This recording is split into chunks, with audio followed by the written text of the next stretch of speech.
দেখো, এই ফ্রি ফায়ারটা সামান্য একটা গেম হলেও এটা যে অনেক মানুষের জীবন পরিবর্তন করে দিয়েছে, আবার অনেক মানুষের জীবন যে ধ্বংস করে দিয়েছে, এটা আমাদের সকলেরই জানা। তবে সামান্য এই গেমটা যে গোটা একটা পরিবারকে আবার নতুন করে জীবন দান করবে, এটা আসলে সকলের অজানা ছিল।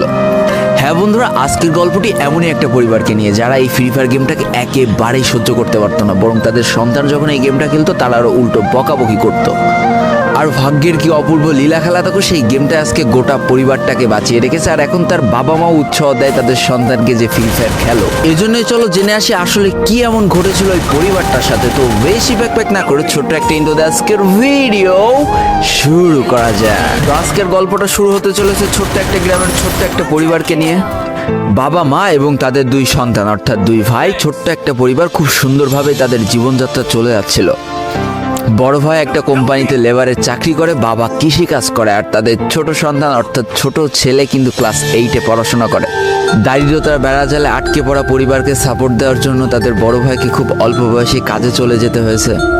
এই জন্য বড় ভাইয়ের পড়াশোনাটা ঠিকমতো হয়ে ওঠেনি। তবে বাবা মার একটাই স্বপ্ন ছিল যে তাদের ছোট সন্তান অর্থাৎ ছোট ছেলে যাতে উচ্চশিক্ষায় শিক্ষিত হয়। এই জন্য বাবা কৃষিকাজ করলেও সারাদিন মাঠে তুমুল কষ্ট করে এসে বাসায় যখন এসে দেখতো তাদের ছোট সন্তান পড়াশোনা করতেছে, সমস্ত কষ্ট এক চান্সে দূর হয়ে যেত। আর তাদের ছোট সন্তান পরিবারের অভাব দেখতে দেখতে বড় হচ্ছে, তো তাই সে একটা সময় ঠিক করেই ফেলে যে তাকে অনেক বড় হতে হবে, লেখাপড়া করে অনেক বড় মানুষের মতো মানুষ হতে হবে। আর ঠিক এমনটাই হতে থাকে। তাদের ছোট ছেলে খুব ভালো রেজাল্টও করতে থাকে, প্রত্যেক ক্লাসে টপ হতেও থাকে। তবে তার একটা বদ অভ্যাস ছিল, সেটা হচ্ছে ফ্রি ফায়ার গেম খেলা। করোনা চলার সময় যখন তার স্কুল বন্ধ হয়ে যায়, তখন তার বাবা এবং বড় ভাইয়ের জমানো কিছু টাকা দিয়ে তাকে একটা ফোন কিনে দেওয়া হয় অনলাইনে ক্লাস করার জন্য। তার ফোনটা ছিল 3 GB র্যামের একটা ফোন। তবে এইখান থেকেই তার ফ্রি ফায়ার গেমের সাথে পরিচয় হওয়া। সারাদিন পড়াশোনার ফাঁকে সময় পেলেই সে ফ্রি ফায়ার গেম নিয়ে বসে পড়তো। আগে যেমন বাইরে খেলাধুলা করতো, এখন সে আর বাইরে খেলাধুলা করে না, ঘরে বসে সারাদিন ফোন টিপে আর ফোনে গেম খেলে। এদিকে তার বাবা মা যখন ফ্রি ফায়ার গেম খেলা দেখতো তখন প্রচণ্ড পরিমাণ রেগে যেত, এমনকি মারধর পর্যন্ত করতো যে তুই এই গেম খেলা বাদ দিয়ে দে। তবে তাদের ছোট ছেলে যতই বাবা মার বাধ্য সন্তান হোক না কেন, ফ্রি ফায়ার গেমটা ছাড়তে সে একেবারেই নারাজ। প্রথম দিকে পড়াশোনার ফাঁকে ফাঁকে গেম খেললো, যখন তার বাবা মা তাকে বকা শুরু করে তখন সে রাতের অন্ধকারে গেম খেলা শুরু করে। তবে বন্ধুরা বলে রাখা ভালো, সে কিন্তু তার পড়াশোনা একেবারেই ঠিক রেখেছিল, অর্থাৎ গেমের কোনো কালো ছায়া পড়াশোনার উপরে কোনোদিনই সে পড়তে দেয়নি, যার কারণে তার রেজাল্টটা মোটামুটি ভালোই হতো। এতদিন পর্যন্ত পরিবারের সবকিছু ঠিকঠাকই ছিল। এবার আস্তে আস্তে পরিবারটা একটু একটু করে ভাঙতে শুরু করবে। পরিবারের সকলের সম্মতিতে পরিবারের বড় ছেলের সাথে পাশের গ্রামের একটা মেয়ের বিবাহ সম্পন্ন করা হয়। আর যেন বিবাহের কয়েক মাস যেতে না যেতে বড় ভাইয়ের পরিবর্তন লক্ষ্য করতে শুরু করা যায়। এতদিন ছোট ভাইয়ের পড়াশোনা খরচ বড় ভাই আর বাবা মিলে চালিয়ে আসলেও এখন আর বড় ভাই কিন্তু ছোট ভাইয়ের পড়াশোনা খরচ দিতে রাজি হয় না। তবে তাতেও খুব একটা ফারাক পড়ে না, কারণ তাদের বাবা এখনো শক্তভাবে তাদের পরিবারটাকে ধরে রেখেছে, অর্থাৎ বাবা কিন্তু কৃষিকাজ করে তাদের পরিবারটা খুব সুন্দরভাবে চালিয়ে নিচ্ছিল।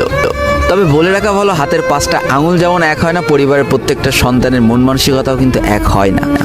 কিছুদিন পর বড় ভাই পুরোপুরি আলাদা হয়ে যায়, তার বউকে নিয়ে নতুন করে সংসার তৈরি করে। এমনকি একটা পর্যায়ে যে বড় ভাই তার পরিবারকে অস্বীকার করে দেয়, অর্থাৎ একটা টাকা আর পরিবারে দিত না, সমস্ত টাকা সে নিজের সংসারেই খরচ করত। 4 জনের পরিবারটা ভেঙে যায় এখন 3 জনের পরিবার হয়ে গেল, বাবা মা আর তাদের ছোট সন্তান। এখন পুরো পরিবারের দায়িত্বটা বাবার উপরে পড়ায়। দিনরাত 24টা ঘন্টা হাড় ভাঙা খাটুনি করা শুরু করে দেয় তাদের বৃদ্ধ বাবা। এদিকে তাদের ছোট সন্তান সবটা কাছ থেকে দেখে অনেক কষ্ট পেত, তারপরেও তার করার কিছুই ছিল না, তাকে পড়াশোনাটা চালিয়ে যেতেই হবে, কারণ বাবা মার একমাত্র স্বপ্ন তাকে পড়াশোনা করে মানুষের মতো মানুষ হতে হবে।